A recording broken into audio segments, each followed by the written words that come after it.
vieš, ty si nezabudnutelný, lebo už na Facebooku sa zbierajú všelijaké postrehy, že čo vám hovorí Janko Kuric, že jeho neprehliadnutelný jedinečný štýl tanca, takže vieš, ľudia to registrujú. Ja som áno, mňa si už zapamätajú ľudia, že ako varím, ako tancujem, ale to ako spievam, to už nikoho nezaujíma. Ja, ty si spevák. Áno, spevák. Beatka pokračuje.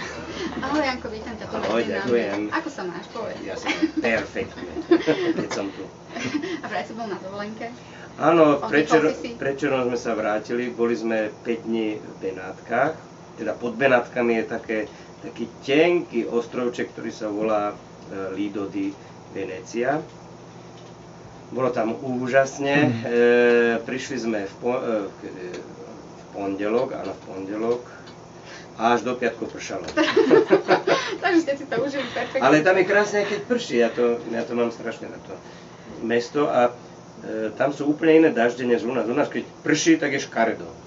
Je zima a tam keď prší, tak to prejde a za chvíľku je teplo a vlastne aj keď prší, tak je teplo. Takže stačí sa iba skovať pod nejaký dážnik alebo pod nejaký dom, prečkať to chvíľku a potom je zase všetko v poriadku. Ale tak dôležité je, že kdekoľvek ideš, akokoľvek sa niekam dostaneš, tak vlastne si oddychneš. Áno, samozrejme počasie je dôležité, ale to, že si bol mimo, to, že si trošku oddychol. Áno, a keď som ešte mal to šťastie, že som bol s mojimi najbližšími, s manželkou a s dcérou, tak keby aj padali traktory, tak je pekne, že som vždy v každej oblasti taký optimista. No, ako v každej oblasti, ako myslíš, ja životnej oblasti, ja som myslel, destinácii. Všeobecne pôsobíš ako veľký pohodiak.